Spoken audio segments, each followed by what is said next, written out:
Assalamualaikum warahmatullahi wabarakatuh. Testing 1 2 3. Kalau rakan-rakan sudah boleh mendengar dengan jelas, boleh komen sepatah dua clear ke tidak.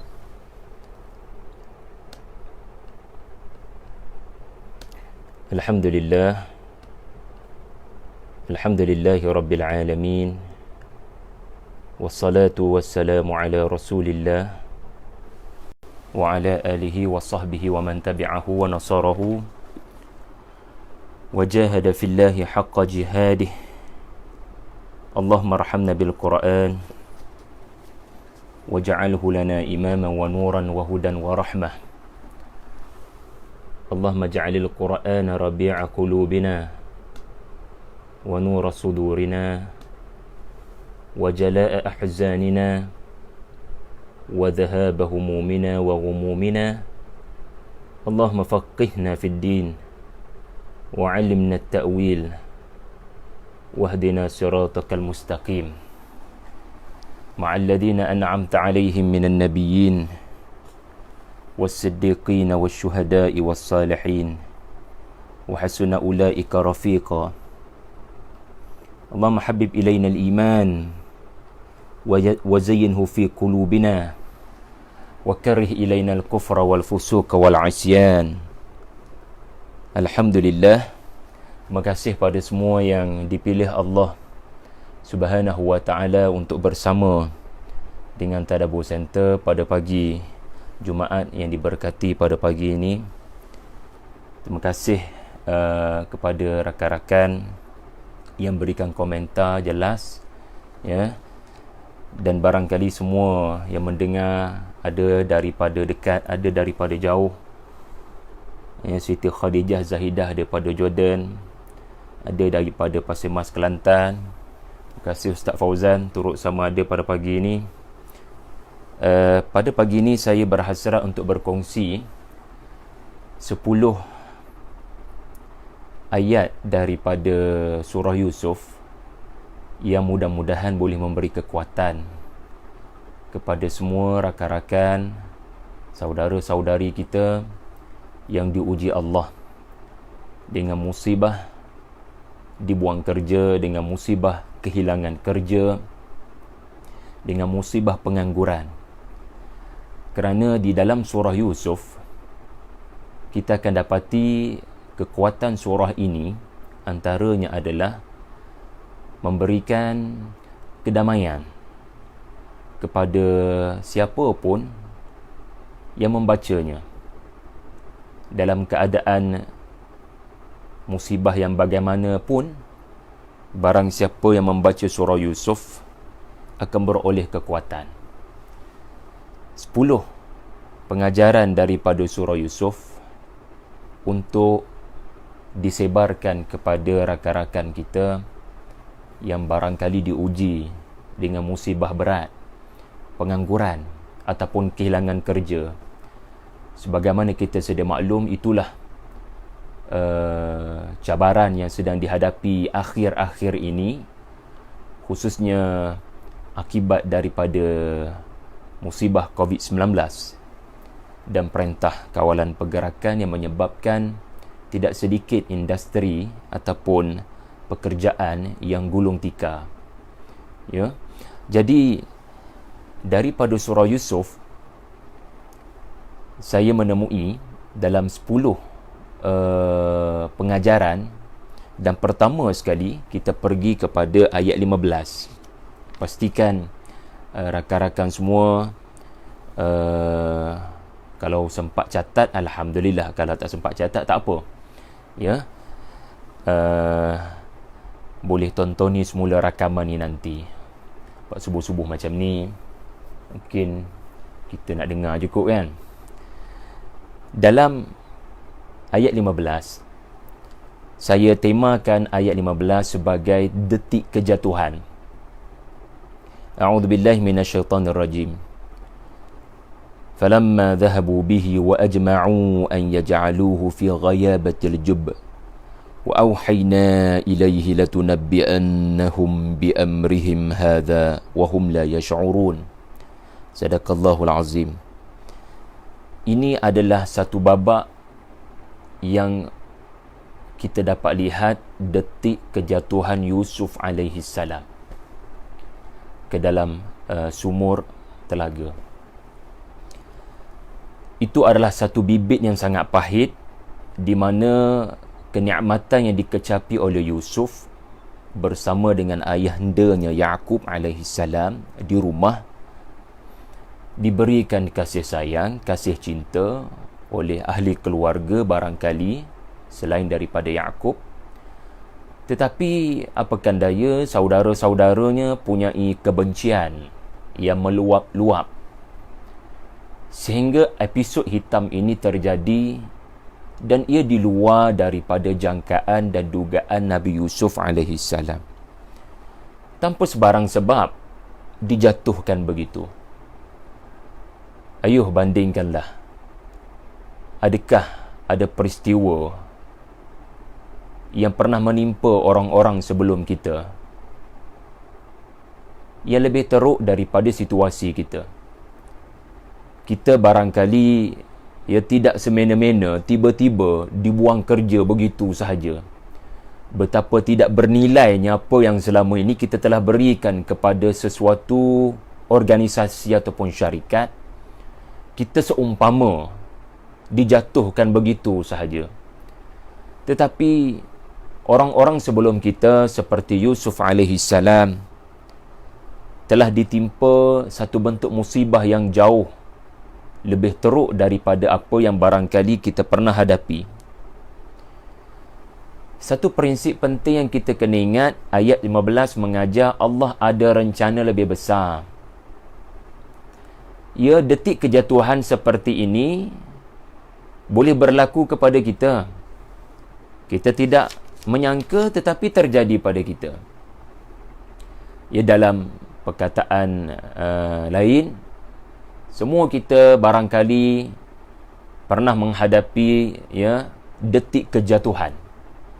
Kita benar-benar down, kita benar-benar jatuh ke bawah tanpa sebarang backup dan talian hayat. Tetapi percayalah mukmin, ini sikap mukmin, bahawasanya Allah ada bigger plan. Allah ada rencana yang lebih baik, yang kita tak tahu Allah nak bawa kita ke mana bila kita dijatuhkan dengan begitu hina. Yusuf alaihi salam tidak mengetahui ke bumi mana baginda akan pergi dengan dijatuhkan ke dalam sumur perigi buta berkenaan. Yusuf alaihi salam mengetahui tentang mimpinya, tetapi di bumi mana mimpi itu akan terjadi, baginda manusia biasa yang terbatas pengetahuan. Wa ma tadri nafsun madza taksibu ghada wa ma tadri nafsun bi ayyi ardin tamut. Jadi manusia tidak mengetahui negara mana bakal menerima dirinya, negeri mana bakal menerima diri insan al-faqir. Jadi Allah ada rencana. Ya, secara tersurat pedih dan sakit dijatuhkan begitu rupa, tanpa baju pula tu. Ya, kita dibuang kerja barangkali tidaklah sampai dicabut baju, kita diminta pulang ke uniform barangkali. Tetapi sampai dicabut baju itu tidak berlaku. Yusuf AS berlaku begitu, tuan-tuan. Rupa-rupanya Allah Ta'ala tengah mengatur ada negeri bakal menyambut Yusuf. Bukan Palestin, tetapi ada negeri lain bakal menyambut Nabi Yusuf, dan di situ ada rezeki lebih baik. Ada rezeki lebih baik di negara Mesir.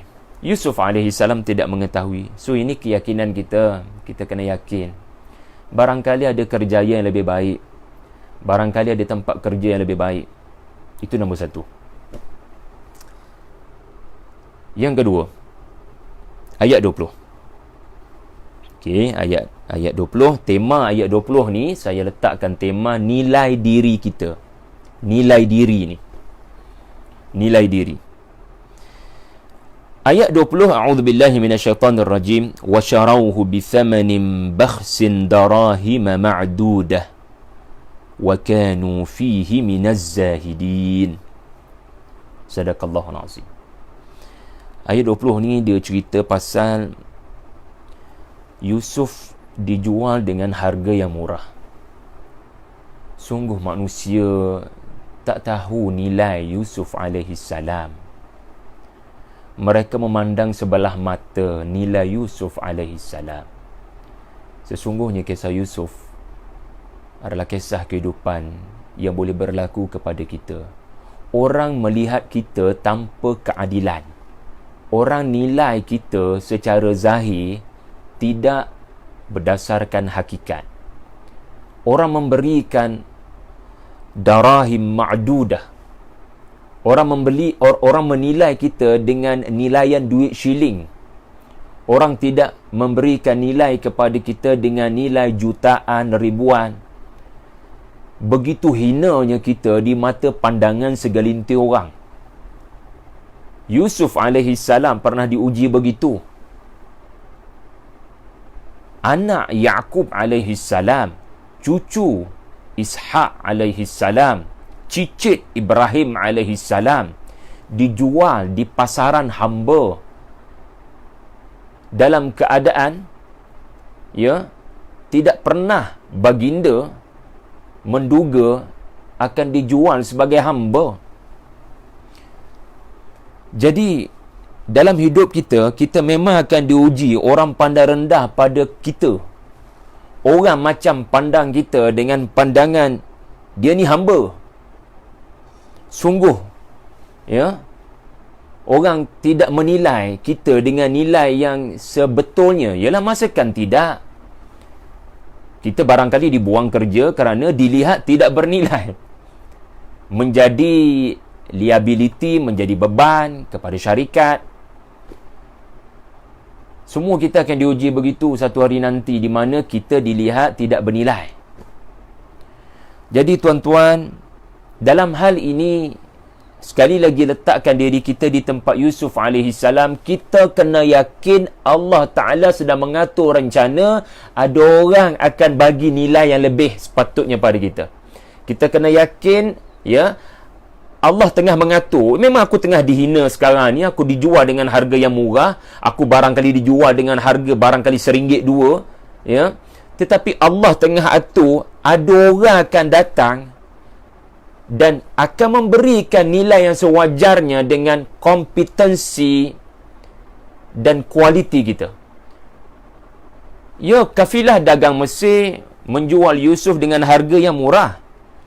Tetapi lepas ayat 20, ayat 21, siapa yang bagi nilai yang besar kepada Yusuf AS? Siapa yang memandang Yusuf tidak layak budak ni jadi hamba kita? Aku memandangnya dengan satu pandangan, dengan satu firasat, dia boleh bagi manfaat pada kita. Dia boleh bagi manfaat pada kita, pada organisasi ini, dan aku melihat padanya ada banyak kebaikan. Bukan standard dia untuk jadi hamba. Ayuh kita belinya dengan segera bergegas, bebaskan dia, merdekakan dia daripada pasaran kotor ini. Kita letakkan dia di sebaik-baik tempat. Bukan tempatnya di sini budak ni. Tengok.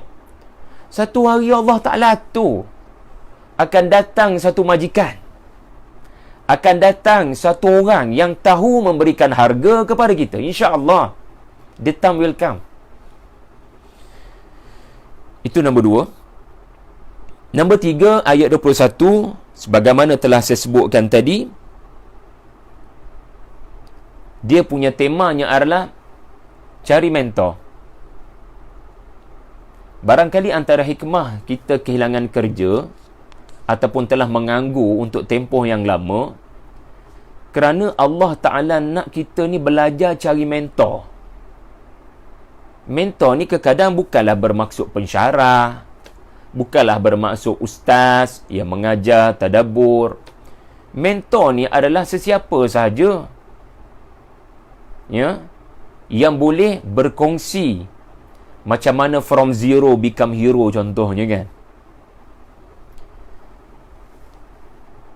Kadang kita gagal dalam memohon pekerjaan kerana kita dilihat dalam resume, barangkali kita punya pengalaman kerja, bidang kemahiran, sarjana muda kita dalam bidang yang Orang kata syarikat saya dah ramai macam ni. Gitu. Tetapi dengan adanya mentor, ya, mentor akan melorongkan kita satu bentuk pengalaman yang baru, dan sebenarnya itulah yang akan memperkaya kemahiran dan bakat kita. Sebab mentor yang sebenar, dia akan nampak kita ada potensi. Mentor kita barangkali bukan orang lain, mak bapak kita sendiri. Jadi dalam surah Yusuf, Allah Ta'ala ajar macam mana kerana dibuang kerja dan kerana dijual sebagai hamba, Yusuf alaihi salam jumpa mentor yang sebenar. Yusuf alaihi salam bertemu dengan ahsana mathwaya. Yusuf bertemu dengan apa yang beliau ataupun Quran menyebutkannya sebagai Rabbi secara bahasanya, iaitulah Tuan yang sangat memelihara kebajikan saya. Sebab dalam ayat 21 kita diberitahu bagaimana Yusuf alaihi salam tidak sekadar pekerja dalam istana Al-Aziz, bahkan telah menjadi perhatian besar Al-Aziz. Wa kadzalika makkanna li Yusuf fil ardi wa linu'allimahu min ta'wilil ahadith. Yaqub alaihi salam pernah menyebut kepada anak andanya, berdasarkan mimpi anak anda akan diberikan Allah ta'wilul ahadith. Dan Yusuf alaihi salam tidak menyangka ta'wilul ahadith yang ayah anda sebut akan berlaku di Mesir, bukan di Palestin. Bermentorkan non-Muslim dan bukan Yusuf, bukan Yaqub alaihi salam.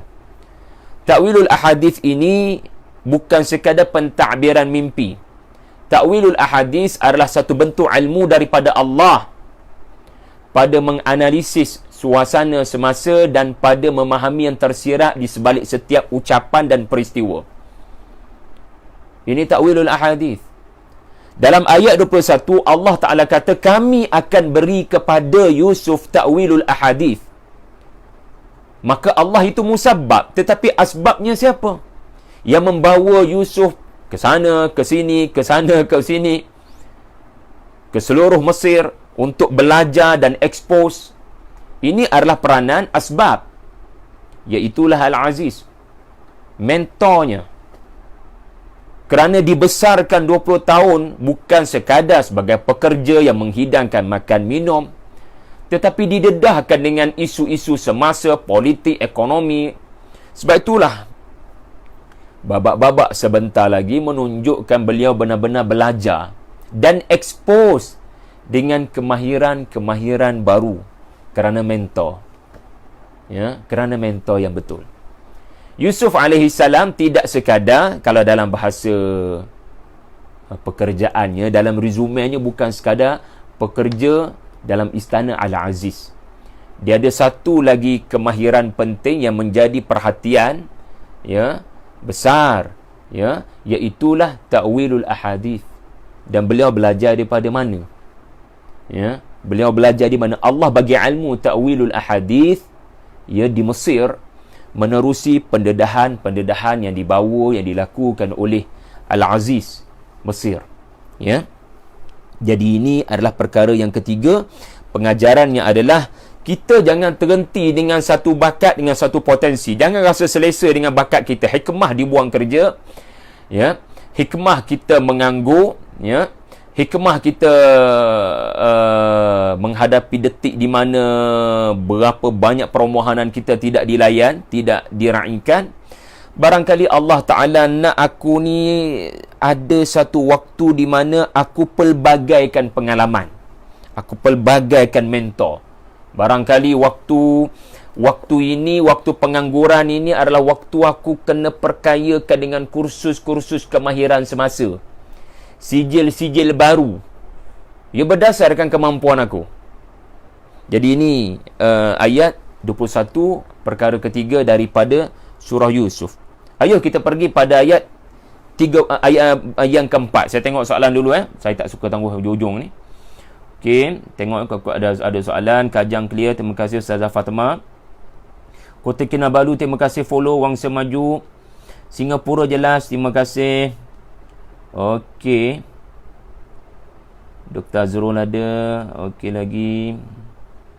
Ustaz Syahmi pun ada, Masya Allah. Okey. Kita pergi pada yang keempat, ayat 33. Kita belajar pada ayat 33 ini, temanya adalah pertahankan takwa. Apa pun jadi pada kita, jangan biarkan kita lupa daratan. Kita akan diuji Allah dengan pelbagai ujian, termasuk ujian kehilangan pekerjaan.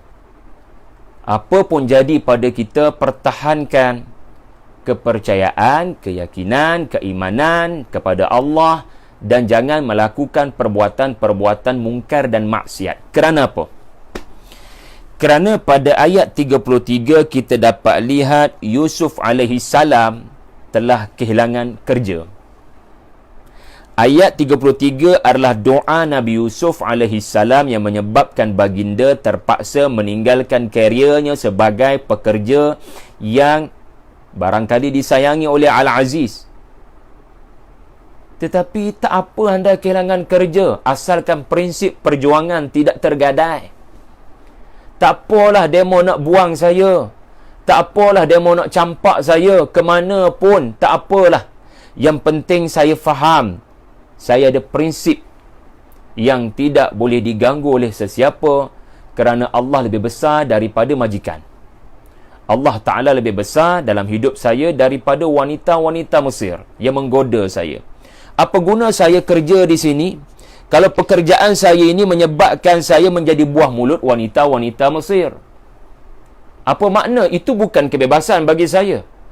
Kerja itu, ya, bagi orang yang tidak beriman adalah satu bentuk keseronokan, menjadi pojaan hati followers wanita-wanita Mesir.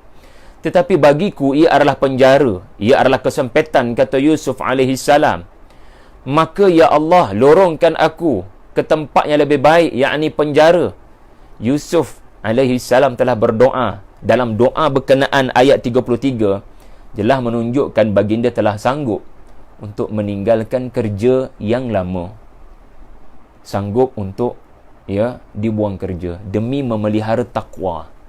Apa makna kerja di tempat yang boleh menghakis takwa kita? Ya. Jadi prinsip jangan tergadai, pertahankan takwa kita. Dan dalam hal inilah tuan-tuan, Yusuf menyebut, ya, di penghujung kelak cerita suksesnya, iaitulah innahu man yattaqi wa yasbir fa innallaha la yudhi'u ajral muhsinin. Orang yang benar-benar bertakwa, Allah Ta'ala tak akan tinggalkan dia. Allah Ta'ala akan bagi pembalasan yang sebaiknya. Orang yang tak pernah memberikan ruang untuk takwanya dihakis, dirobek, dicuri, dikacau. Innahu man yattaqi wa yasbir fa innallaha la yudhi'u ajral muhsinin. Orang yang walaupun Allah Ta'ala, walaupun orang lain tak nampak, tetapi dia memilih untuk berlaku ihsan kepada Allah. Dan kerana ihsannya itu, dia terpaksa membayar harga yang mahal, dia kehilangan kerja. Tak apalah, Allah Ta'ala tak akan tinggalkan aku. Allah Ta'ala ada rencana. Allah Ta'ala ada rencana. Ya, aku barangkali ke tempat yang hina, namanya penjara. Dahulu telaga, sekarang penjara pula dah. Tak apalah, Allah Ta'ala, aku yakin ayat Allah surah At-Talaq, takwa surah At-Talaq ayat 2, ayat 3, surah pasal perceraian, orang yang tak follow peraturan perceraian, Allah Ta'ala tidak akan menjadikan dia menyangka itu jalan keluar. Dia bukan jalan keluar. Dia menambah kekusutan sebab dia tak patuh peraturan Allah dalam hal perceraian. Seandainya itulah yang terpaksa dilakukan dalam surah At-Talaq. Tapi poin saya adalah wa man yattaqillah yaj'al lahu makhrajan. Sambung. Wa yarzuqhu min haitsu la yahtasib. Wa man yatawakkal 'ala Allah fahuwa hasbuh. Innallaha balighu amrih. Qad ja'ala Allahu likulli syai'in qadra. Allahu akbar. Ayat yang memberikan kekuatan. Apa pun jadi pada saya tak apa, asalkan saya pertahankan takwa, Saya nak buat perkara yang saya fikirkan betul dengan prinsip hidup saya sebagai seorang mukmin. Walaupun sakit masuk penjara pula dah, walaupun sakit saya terpaksa kehilangan apa yang saya seronok selama ini, tak apalah. The time will come, Allah datangkan makhrajan. Allah Ta'ala akan datangkan jalan keluar. Dan terbukti, kerana masuk penjara lah, makhrajan Nabi Yusuf adalah dia terkejut. Dia duduk sepenjara dengan pegawai tertinggi Raja Mesir yang pernah berkhidmat dengan Raja Mesir. Dia tak sangka dia sepenjara. Allah Ta'ala tengah atur lah tu. Allah Ta'ala tengah atur makhrajan kamu tu. Makhrajan Nabi Yusuf apa lagi? Tiba-tiba Raja Mesir bermimpi dengan mimpi yang kebetulan tak ada orang boleh tafsirkan mimpi berkenaan. Itulah rezekinya. Rezeki untuk kamu tafsirkan. Kamu apply untuk memohon bagi mentafsirkan mimpi berkenaan. Sebab geng-geng tukang tafsir mimpi tak mampu nak buat kerja tu. Mereka tak ada kemahiran tu. So ini adalah rezeki untuk kamu. You are the best person to interpret that dream. Itu nombor 4. Kemudian kita bergerak pergi kepada yang kelima. Boleh semua? Yang kelima ada soalan? Alia Zakiuddin, Ustaz, bagaimana reaksi pada yang menjatuhkan? Kan Allah ada plan terbaik. Ada yang kata macam tu Allah terimalah cara orang yang jatuhkan itu. Bagaimana nak reaksi? Yang menjatuhkan hanyalah asbab yang dijadikan Allah untuk memuliakan kita. Hidup kita ni ada orang sak dengki. Tetapi orang yang tidak meninggalkan surah Al-Falaq dan surah An-Nas, Allah akan terbalikkan keadaan. Qul a'udzu birabbil falaq min syarri ma khalaq wa min syarri ghasikin idza waqab wa min syarri nafathati fil 'uqad wa min syarri hasidin idza hasad. Cerita Yusuf AS adalah cerita Allah Ta'ala menjadikan orang-orang hasad sebagai asbab untuk Yusuf dapat kemuliaan. Puan Alia Zakiuddin. Orang yang hasad dengki menyangka mereka menang. Mereka lupa mereka hanyalah tentera yang Allah Ta'ala atur dan catur untuk bawa Yusuf kepada ketinggian dan kemuliaan. Kalaulah saudara-saudara Yusuf tidak menyedari apa bakal berlaku kepada Yusuf di Mesir, akibat daripada tindakan mereka humban Yusuf ke dalam telaga, mereka pasti tak akan humban Yusuf ke dalam telaga kalau mereka nampak apa akan jadi pada Yusuf apabila mereka humban dalam telaga Yusuf menjadi Raja Mesir. Dia menambah derita mereka melihat kebaikan dan nikmat Allah kepada Yusuf.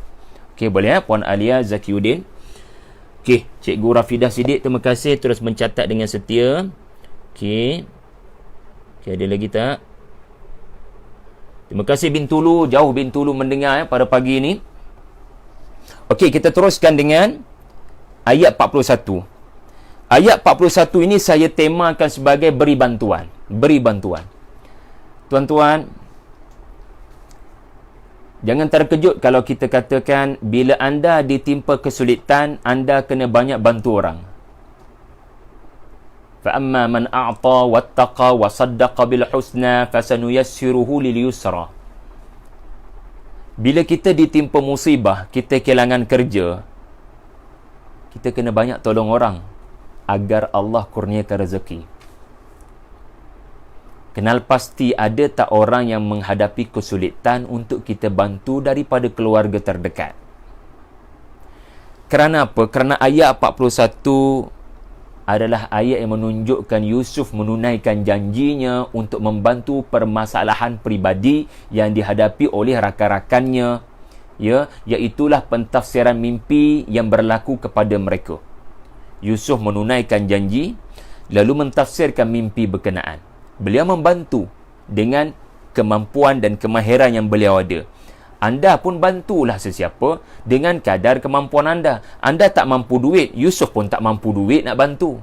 Tetapi dia membantu dengan infak ilmu, dengan sumbangan ilmu yang ada kepada beliau. Beliau mahu ringankan beban orang. Kerana apa? Allah Ta'ala sudah berjanji dalam hadis Nabi, Allah akan membantu hamba-Nya yang membantu hamba-hambanya.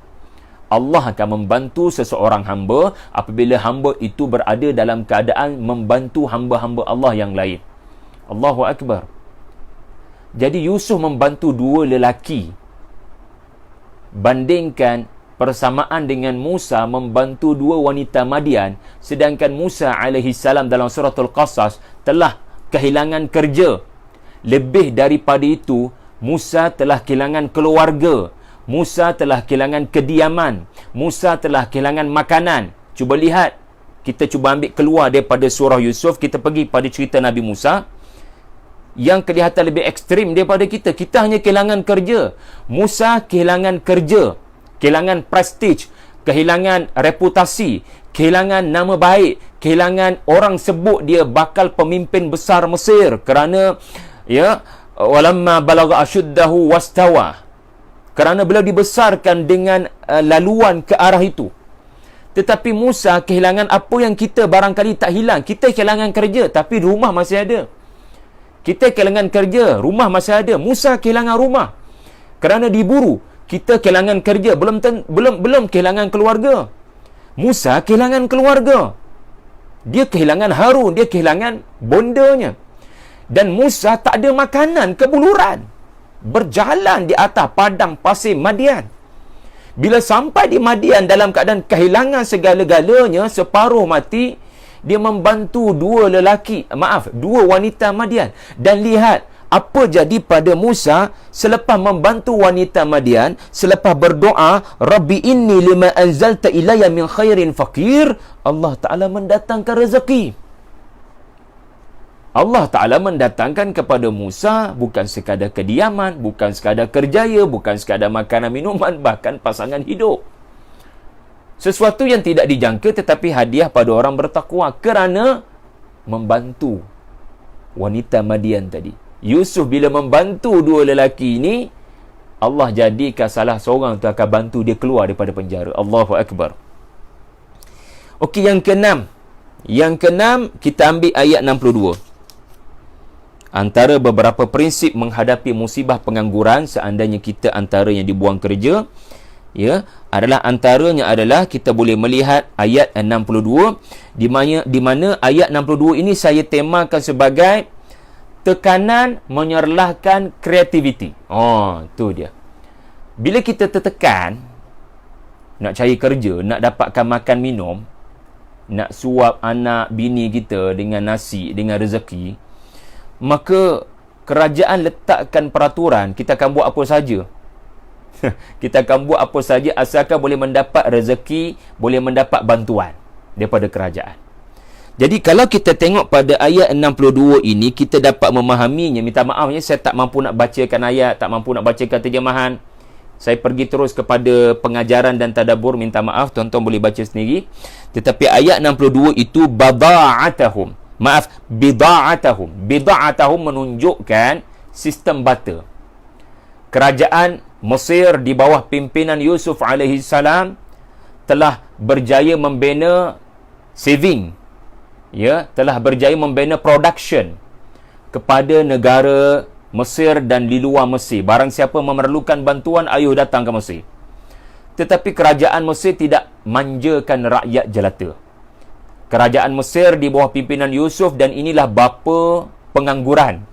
Bapa yang telah berjaya mengatasi pengangguran rakyat Mesir dan di luar sekitarnya dengan cara, kalau demo nak gandum kerajaan Mesir, demo kena bawa mari barang-barang yang bernilai untuk kerajaan Mesir.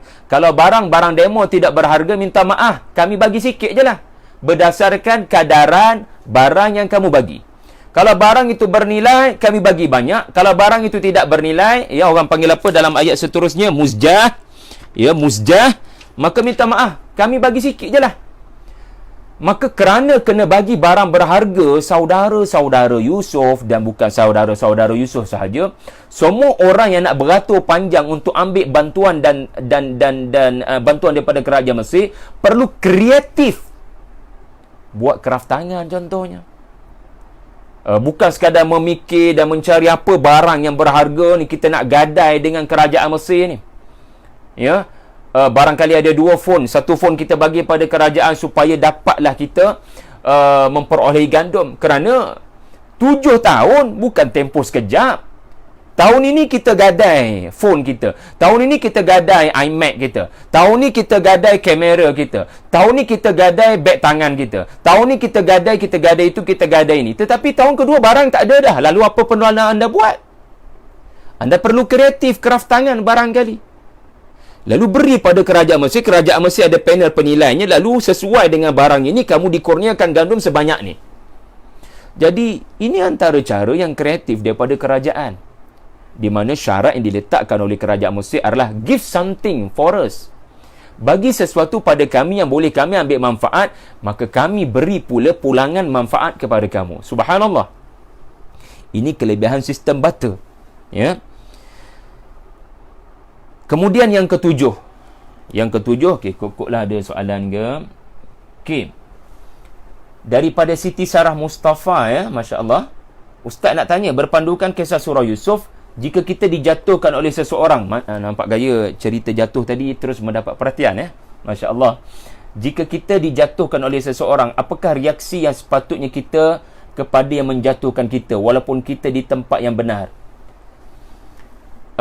Menjatuhkan ini boleh berlaku dalam bentuk fitnah. Maka surah Yusuf juga mengajar kita kena pertahankan diri daripada fitnah.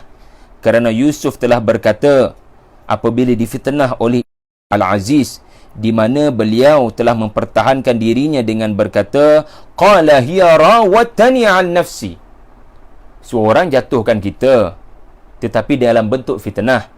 Kita kena pertahankan diri, jangan cepat pasrah. Jangan cepat mengatakan alamak telah berlaku kepada saya cerita Nabi Yusuf. Nanti dulu. Kita kena pertahankan diri kita. Kita kena tegakkan hujah dan hak asasi kita. Kita kena bagi tahu ini tidak sepatutnya dilakukan. Kita kena ajar majikan itu kalau dia sudah kelihatan zalim kepada pekerjanya. Tetapi di akhirnya kita kena ingat kita tak mampu nak ubah orang. Kerana kita tak mampu ubah saudara-saudara Yusuf. Kita tak mampu ubah isteri Al-Aziz dan Al-Aziz sendiri di belakang harinya. Maka dalam hal inilah surah Yusuf memberi kekuatan di mana takdir. Benda yang sudah tersurat di mana Allah memang menguji kita. Di mana kita tak mampu nak mengubah manusia-manusia yang memfitnah dan menjatuhkan. Tugas kita hanya mempertahankan diri. Dan tugas kita adalah untuk terus bertakwa dalam keadaan kita dizalimi. Dalam maksudnya adalah jangan pelepas perkataan-perkataan tidak baik. Jangan keluarkan kata-kata mencarut di Facebook kepada bekas majikan. Kerana itu bukan cara orang yang bertakwa bila diuji dengan pengangguran ataupun dibuang kerja. InsyaAllah lah, kalau kita bertakwa macam saya sebutkan tadi, Allah Ta'ala akan atur di mana rezeki kita. Alam yajidka yatiman fa'awa, wa wajadaka dhalan fahada, wa wajadaka ailan fa'aghna. Dia aturlah kat kita. Dia akan atur pada kita. Okey? Saya respon lebih kurang macam itulah. Okey. Kita ada lebih kurang 20 minit. Sekarang kita bergerak pergi kepada ayat 67. Ayat 67, di mana di sini kita belajar satu perkara mengenai temanya rancang strategi. Kita kena bijak rancang strategi. Strategi jangan plan A, plan B kena ada, plan C kena ada, plan D kena ada. Okay, kita selesaikan dulu ayat 67 ni cerita pasal apa? Ayat 67 cerita pasal wasiat Nabi Yaqub alaihi salam kepada anak-anak agar kerana ada bahaya, maka jangan bertumpu pada satu pintu. Kerana adanya bahaya ain, pandangan mata orang-orang yang berpenyakit dalam hati ini, maka jangan kalian masuk ke dalam Mesir bertumpu 11 orang pada satu pintu. Tolong pecah-pecahkan diri kalian supaya tidak dapat disyaki, ya, ada membawa agenda tertentu yang membahayakan rakyat Mesir atau menimbulkan perasaan kurang senang rakyat Mesir. Itu cerita pada ayat 67. Tetapi pengajarannya adalah pemikiran Nabi Allah Yaqub ini mengajar kita kerana kita faham ada bahaya. Iaitulah apa dia? Ramai orang sekarang ni, bukan kita sahaja, ya, ditimpa pengangguran. Dan bukan mudah untuk organisasi syarikat menerima kita sebagai pekerja kerana kecenderungan adalah untuk pecat, buang, tutup, gulung tikar semuanya sekarang ni. maka minda Nabi Yaqub alaihi salam adalah untuk berdepan dengan bahaya dan ancaman ini, ya, kita dah unjurkan, ya, kita dah nampak bahaya di depan. Jadi kita kena ada strategi untuk, ya, kalau boleh saya katakan, kita sekarang nak menghadapi bahaya berkenaan dengan minta kerja. Tetapi jangan minta kerja pada satu pihak. Umpamanya Mesir ini rezeki, ada rezeki Allah Ta'ala tu kepada sebelah orang ni. Tapi untuk rezeki tu kamu dapat, maka jangan masuk satu pintu. Sebab risau bila satu pintu ditutup, dengan semua tak boleh dapat rezeki tu. Soalankah baik kalau apa-apa jadi, kalian sudah ada wakil-wakil sekurang-kurangnya untuk mengelakkan bahaya terjadi yang kita tak tahu bila terjadi, di mana terjadi. Jadi untuk mengelakkan bahaya itu menimpa mana-mana kalangan kalian, maka pecah kepada beberapa kumpulan, supaya at least apa-apa jadi ada yang survive. Ada yang survive. Demikianlah juga kalau kita boleh ambil pengajaran dari sudut, ya, wallahu alam, kalau kita boleh ambil pengajaran dari sudut kerana nakkan rezeki, kerana nakkan kerja yang halalan tayyiban, yang halal, maka janganlah kita, ya, hanya melakukan satu cara ataupun memohon kepada satu company. Kita kena pelbagaikan resume kita tu, kita kena hantar dan serang, ya, kepada pelbagai organisasi. Mana tahu, sebab barangkali kalau kita hanya target satu organisasi, tutup pintu, habis kita. Tak ada harapan dah. Ya, apatah lagi dalam organisasi kita minta tu adalah organisasi yang memang berkerumun manusia beratur minta juga kerjaya yang sama. Memang confirm kita makin tipis nak dapat. Ada pemain-pemain lama kat situ, ada pemain-pemain senior kat situ, dan kalau kita masuk, for sure orang takkan senang dengan kita. Seperti saudara-saudara Yusof bila masuk pintu gerbang Mesir, kalau beramai-ramai begitu. So jangan cari tempat yang ramai orang. Jangan masuk ke tempat yang ramai orang. Ya, ya, penjarakan sosial. Ya, maksudnya cuba kenal pasti ada tak pintu-pintu lain, ada tak ruang-ruang lain yang boleh saya masuk, apply dengan selamat, asalkan membantu untuk dapat rezeki Allah, ya, untuk dapat rezeki Allah. Jadi pemikiran Nabi Yaqub alaihi salam ini sebenarnya menjelaskan maksud tawakal. Kalau anda baca ayat 67 itu, ia berakhir dengan cerita tawakal, supaya kita tidak membuat definisi kita sendiri bila menyebut tawakal, tapi tak nampak ikhtiar itu. Ya, dia istikharah, tetapi dia tidak nampak dia punya kepelbagaian, ya, strategi dia untuk mendapatkan pekerjaan. Okeylah, alhamdulillah. Baik, kokoklah ada soalan daripada Zakaria, Puan Zakiah Zakaria. Ustaz, bagaimana pula dengan situasi majikan yang diuji? Ini menarik, dan tak mampu teruskan mengambil pekerja. Okey, ini satu sudut yang menarik. Namun pekerja tersebut susah nak terima situasi syarikat malah saman kepada pihak tenaga buruh. Mohon pencerahan. Kita bincang pasal pekerja yang diuji oleh majikan. Yang ni majikan yang diuji oleh pekerja. Pekerja tak faham. Ya, pekerja tidak faham dengan keadaan semasa, sedangkan majikan membuat keputusan berdasarkan pengamatan pada suasana semasa, dan ada sebab majikan tak mampu nak teruskan mengambil pekerja. Maksudnya kita berdepan dengan majikan yang tidak zalim, majikan yang terpaksa membuat keputusan kerana majikan juga adalah manusia yang ada keluarga. Majikan juga adalah manusia yang terbatas kemampuannya untuk terus menyara, untuk terus mengambil pekerja. Lalu bagaimana untuk berdepan dengan situasi begitu, apatah lagi pekerja membuat laporan kepada syarikat tenaga buruh? Mencabar soalan ini. Ya, saya tengah tercari-cari dan terfikir-fikir, ada tak contoh-contoh daripada Al-Quran yang membabitkan pekerja punya persefahaman yang baik dengan majikan, ya, apabila berlaku konflik ataupun ketidakjelasan dalam sesuatu perkara, ya, pekerja bersedia untuk mendapat pencerahan daripada majikan. dan di akhirnya kedua-dua belah pihak ya mempunyai kekuatan untuk redha, ialah pekerja terpaksa berhenti bekerja. Pada masa yang sama, ya majikan ya mengambil apa orang sebut mudarat yang lebih ringan, di mana nak kekalkan syarikat berkenaan. Wallahu alam lah puan yang bertanya, saya tidak mampu memberikan pandangan. Tetapi kalau ditanya ada tak contoh agreement, persetujuan ya agreement yang baik antara majikan dengan pekerja, antara contoh yang baik kita akan temui adalah kisah Musa alaihi salam yang sebelum bekerja telah mengambil perjanjian dengan ayah kepada dua wanita Madian. Kalau kita perhatikan dalam suratul Qasas, ya mutual agreement, tak tahu istilah yang tepatnya apa, kesepakatan, wallahu ala ma naqulu wakil, ya kesepakatan, persetujuan, persefahaman yang dibina, perjanjian kerjaya, kontrak kerja dengan terma-termanya itu, antara inspirasi kita adalah dalam suratul Qasas. Wallahu alam, minta maaf puan Okey. Okey, terima kasih Ummu Aisyah. Kisah Zulkarnain membina tembok boleh guna kot. Okey, ni kita boleh perhalusi kalau nak menjawab persoalan majikan berdepan dengan cabaran tertentu menyebabkan pengikut terpaksa memberikan ketaatan, termasuk dibuang kerja. Wallahu alam, saya tak nak komen lagi pasal cerita Zulkarnain.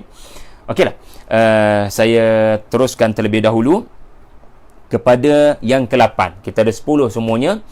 Minta maaf pada yang bertanya kalau saya terlepas pandang mana-mana soalan dan tak mampu beri jawapan yang memuaskan.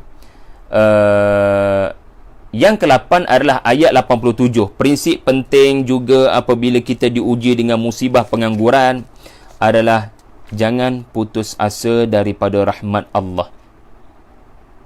A'udzubillahi minasyaitonirrajim.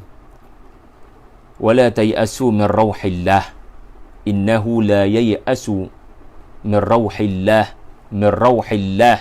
illa al-qaumul kafirun. Ayat 87 mengajar kita apa pun jadi jangan sampai lupa berdoa. Ya. Kadang Allah Taala mendatangkan pelbagai musibah, wala nabluwannakum bi syai'in minal khaufi wal ju'i, ya, wa naqsi minal amwali wal anfusi wa thamarat wa basyiris sabirin. Dan apa sebenarnya motif ujian ini? Untuk Allah Ta'ala nak tengok, ada tak engkau melafazkan istirja'? Adakah kau menghayati lafaz istirja'? Inna lillahi wa inna ilaihi raji'un. Orang yang benar-benar faham lafaz ini, ya, pasti memahami kerja, gaji, rezeki, ilmu, kemahiran, kursus, kepandaian, kebijaksanaan, master, degree, ya, yang kita perolehi, yang menyebabkan kedudukan kita di tempat kerja boleh kita katakan position yang kuat, position yang penting, ya. Tetapi sekarang segalanya sudah berubah. Kita faham semua yang Allah Ta'ala pernah beri, dia berhak untuk tarik balik. Sebab itulah kepada dia kita memohon agar Allah aturkanlah yang lebih baik kepada saya. Kerana di mana kita nak letak kisah Nabi Ayub yang pernah ada nama, yang pernah ada kemasyhuran, yang pernah ada keluarga, tetapi sekelip mata hilang begitu saja. Inilah tujuan, ya, kisah-kisah Al-Quran, supaya kita belajar satu perkara, ada makhluk akan ambil kesempatan menimbulkan was-was, ya, seperti contohnya ini tanda Allah murka pada kamu dan sebenarnya Allah dah tinggalkan kamu. Semua ni berlaku kerana kamu tu adalah orang yang memang penuh dengan dosa dan noda. Lalu seseorang yang diuji Allah dengan musibah meninggalkan doa sebab menyangka Allah dah tak sayang dia. Wala'iyadzubillah, daripada bisikan was-was syaitan begitu. Syaitan sentiasa mengambil kesempatan untuk menimbulkan duka cita, ya, kepada orang-orang mukmin. Maka berjaga-jagalah. Ya, antara tanda seseorang yang diuji Allah tetapi tidak berjaya dikalahkan oleh syaitan adalah dia tidak berputus asa daripada memohon kepada Allah apa yang lebih baik untuk dirinya. Ya, la tayasu min rauhillah, kerana tidaklah yang berputus asa ini melainkan kaum yang kafir. Ini prinsip penting. yang diajar oleh Nabi Yaqub alaihi salam ketika memerintahkan anaknya cari sampai jumpa Yusuf dan saudaranya. Kerana itulah sebenarnya sumber rezeki kamu. Dua orang itulah sumber rezeki akan menterbalikkan kehidupan badui kamu kepada kehidupan bandar yang lebih baik. Cari mereka sampai jumpa. Ya, baik. Kemudian yang ke-9 adalah ayat 89. Ayat 89. Ya, di dalam ayat 89 ini Yusuf alaihi salam telah memberikan isyarat kepada saudara-saudaranya bahawasanya akulah Yusuf. Dengan pertanyaan dan soalan, kalian masih ingat tak apa yang kalian pernah lakukan kepada Yusuf dan saudaranya? Dan waktu itu kalian barangkali berada dalam keadaan tidak dapat mengawal emosi kalian. Idh antum jahilun. Dan soalan Yusuf alaihi salam ini yang telah menyebabkan saudara-saudaranya tercengang adalah pada waktu kedatangan saudara-saudaranya kali ketiga, yang mana mereka datang dengan barang-barang yang tidak lagi terpakai, barang-barang terbuang, tetapi masih lagi mengharapkan belas ihsan kerajaan Mesir. Dari sudut polisinya, barang-barang reject ni takkan mampu melayakkan mereka mendapat gandum. Sebab itu mereka merayu kepada pemerintah Mesir waktu itu agar bersedekahlah pada kami. Sedangkan pemerintah Mesir waktu itu adalah orang yang mereka humban dalam telaga 40 tahun lepas. Soalnya adalah, kenapa kali ketiga, pertemuan ketiga baru Yusuf memperkenalkan dirinya, dan pertemuan ketiga ini adalah waktu di mana saudara-saudaranya datang dalam keadaan fakir, tak ada apa-apa dah. Kami hanya mengharapkan belas kasihan tuanku. Dulu tuanku pernah sedekah pada kami. Dengan tuanku bagi gandum dan tuanku pulangkan barang-barang kami. Maknanya tuanku sedekah. Guna duit tuanku. Tapi apa yang boleh menghalang tuanku untuk terus bersedekah kali ini, kali kedua? Innallaha yajzil mutasaddiqin. Tiba-tiba Yusuf berkata, ingat tak apa yang pernah kalian lakukan kepada Yusuf dan saudaranya? Kenapa macam lari topik? Kenapa macam distract daripada permintaan diorang bersedekah, tapi Yusuf timbulkan topik baru? Dari satu sudut, ya, kita belajar di sini Yusuf sedang mendidik saudara-saudaranya. Bila kalian ditimpa musibah, kalian kehilangan rezeki, makanan dan minuman kebuluran, hendaklah kalian menginsafi kenapa jadi begitu. Ada tak kaitan dengan mana-mana dosa kalian? Seperti, masih ingat tak apa yang pernah kalian lakukan pada Yusuf? Pernahkah kalian bertaubat atas perbuatan berkenaan? Kalian pernah melakukan sesuatu ke tidak pada Bunyamin? Pernahkah kalian bertaubat atas dosa berkenaan? Kerana tak bertaubatlah Allah Ta'ala datangkan musibah untuk tujuan mengampunkan dosa kalian. Ini menunjukkan musibah ini datang seperti dibuang kerja kerana Allah Ta'ala mahu melihat kita beristighfar ataupun tidak, bertaubat ataupun tidak, memohon ampun ataupun tidak, muhasabah diri ataupun tidak. Barangkali ada perbuatan-perbuatan tercela pernah dilakukan. Ya, kita kena faham, kita ada orang yang barangkali bersalah, majikan yang barangkali bersalah, orang-orang tertentu yang barangkali bersalah menyebabkan kita dibuang kerja. Tetapi Allah Ta'ala ajar kita, wa ma asabakum min musibatin fabima kasabat aydikum wa ya'fu an kathir.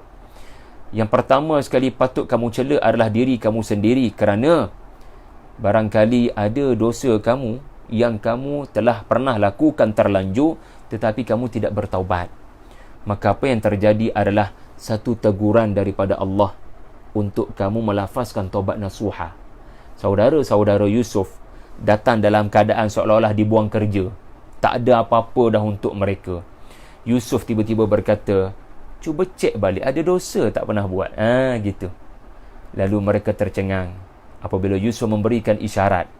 Ada dosa mereka tidak pernah mohon kepada Allah taubat. Tidak bercakap benar pada ayah 40 tahun. Dan tidak pernah berusaha untuk mencari berita tentang Yusuf alaihissalam. Ya. Inilah yang ke-9 ayat 89 temanya adalah kunci rezeki adalah istighfar. Ya, dengan membanyakkan istighfar, Allah Ta'ala akan mengatur rezeki yang lebih baik kepada kita.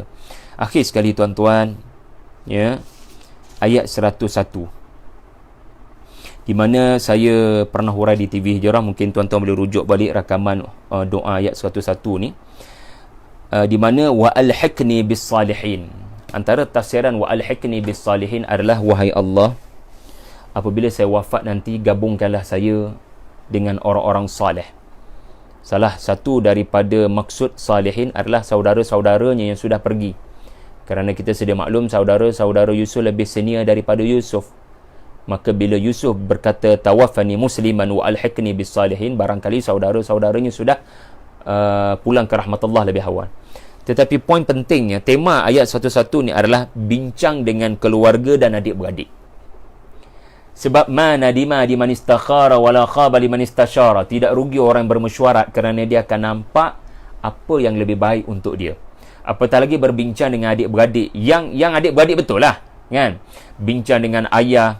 Kita kena faham hujung ayat yang saya sebutkan tadi, hujung cerita Nabi Yusuf adalah di mana berlakunya kejayaan Yusuf menghimpunkan ayahnya, mak saudaranya, ya, dan adik-beradiknya dan keluarganya di Mesir. Kenapa Yusuf alaihi salam mendatangkan abang-abangnya ke Mesir? Ada kaitan ke tidak dengan kedudukannya sebagai orang nombor 1 ataupun orang nombor 2 dalam kerajaan Mesir? Sudah pasti ada. Kerana kerja berat dakwah ini tak boleh buat seorang-seorang. Ia memerlukan bantuan abang-abang. Kerana Muslim di Mesir hanya Yusuf AS sahaja barangkali. Maka barangkali dia memerlukan kekuatan daripada para sahabat, yakni abang-abangnya. Dan dengan adanya abang-abangnya dalam mesyuarat kabinet contohnya, maka proses untuk Islamkan negara ini, untuk bawa kebaikan kepada negara ini akan lebih mudah. Kerana apa? Sebab kita boleh bincang. Jadi antara benda saya belajarlah daripada babak reunion saudara-saudara Yusuf sujud kepada Yusuf adalah, kadang untuk kita mengelakkan tekanan itu berlanjutan, diperas, stres, kita kena bersembang. Kita kena ada hubungan kekeluargaan yang baik yang menyebabkan kita boleh jumpa balik dan kita boleh bincang dengan keluarga. Mama tahu apa jadi pada saya, Mama, saya baru kena buang kerja, mungkin Mama ada pandangan, ada. Kita kena sharing, kita kena meminta pandangan daripada adik-beradik kita. Barangkali itu boleh membantu. Jadi itulah serba sedikit perkongsian saya, hampir 1 jam. Saya cuba tengok kalau ada soalan. Okey, terima kasih pada semua yang memberikan komentar. Kak Liza Desa yang memberikan nota, rakan-rakan lain yang menonton daripada awal, saling tambah menambah dan melengkapilah apa yang saya sampaikan. Kerana di akhirnya apa yang telah saya kongsikan kepada saudara-saudari semua adalah perspektif saya, tadabbur saya kepada surah Yusuf. Apabila saya cuba letakkan kotak fikiran saya sebagai orang yang telah kehilangan kerja, ada tak kekuatan daripada Al-Quran untuk saya bangkit daripada kesakitan dan kegagalan ini? Okey, saya minta izin untuk ulang balik daripada awal. Kita belajar ayat 15 dengan tema detik kejatuhan. Ayat 20, nilai diri kita. Allah Ta'ala akan datangkan insya-Allah orang yang benar-benar memahami potensi dan bakat yang kita ada.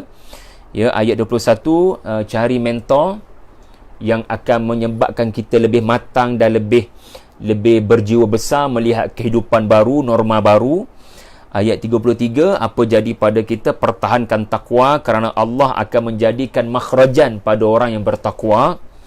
Ayat 41, membantu orang akan memudahkan rezeki Allah datang. Ya, bantu. Dalam hidup kita sentiasa ada 2 banduan rakan sepenjara ni, ya, quote in quote. Kemudian ayat 62 mengajar kita sistem bata kerajaan Mesir sebenarnya satu cara untuk menyebabkan rakyat tu kreatif. Kemudian ayat 67 mengajar kita di mana pemikiran Yaqub alaihi salam adalah pemikiran yang kita sangat perlukan. Kerana anda nampak bahaya, maka jangan anda tidak mempelbagaikan strategi. Okey. Kemudian ayat 87, asas penting, jangan tinggalkan doa dan jangan putus asa daripada rahmat Allah. Jaga-jaga syaitan sangat mudah datang dalam keadaan begini. Ayat 89, kunci rezeki adalah istighfar. Dan akhir sekali, ia berbincanglah dengan saudara-saudara Yusuf anda. Mudah-mudahan ada jalan keluar kepada ini semua. Okey, ada soalan nampaknya. Macam segmen Ibrah pula Ustaz, boleh Ustaz komen dengan pandangan yang mengatakan tidak baik untuk kita berbuat baik dengan harapan mendapat balasan dan bantuan daripada Allah? Saya setuju. Innama nut'imukum liwajhillah la nuridu minkum jazaa'an wala syukura. Kita baca pagi tadi barangkali Suratul Insan. Sebab itu saya bagi spontan je tadi untuk mudah tuan-tuan catat. Tetapi sebenarnya kalaulah masa ni panjang, saya perhalusi di mana istighfar kunci rezeki. Sebenarnya tak betul statement tu. Adakah kita istighfar agar Allah murahkan rezeki? Sepatutnya tidak fikir begitu. Sebab tujuan istighfar adalah untuk mengakui dosa-dosa yang pernah dilakukan, menyatakan azam untuk tidak lagi melakukan, membenci dosa-dosa berkenaan. Jangan kita astaghfirullah, tetapi motifnya adalah rezeki. Tak kena begitu, tak kena.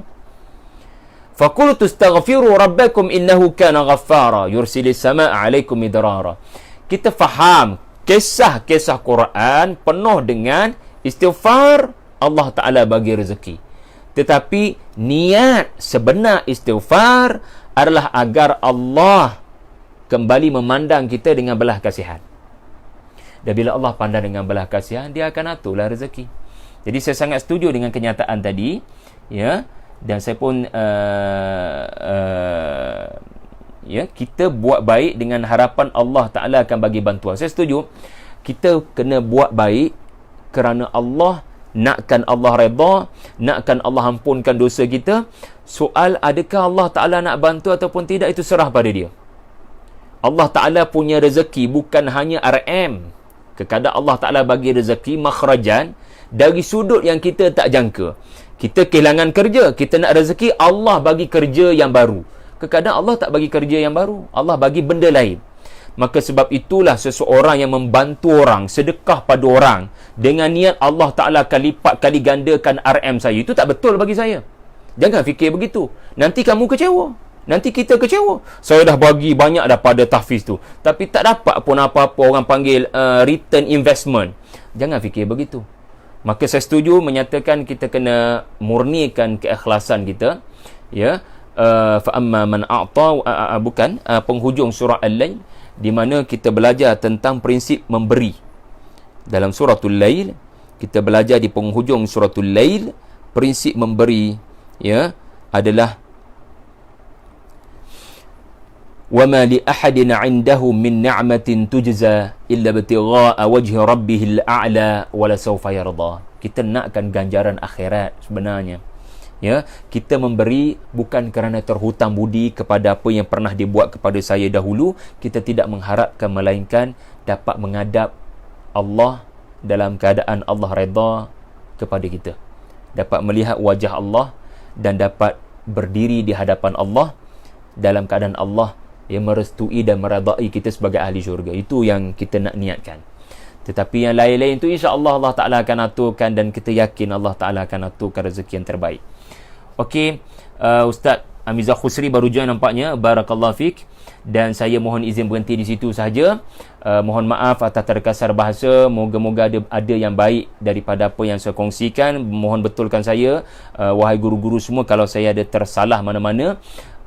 Mudah-mudahan surah Yusuf memberikan kekuatan kepada rakan-rakan yang diuji Allah dengan musibah pengangguran. Ya, wallahu alam. Terima kasih pada semua. Assalamualaikum warahmatullahi wabarakatuh.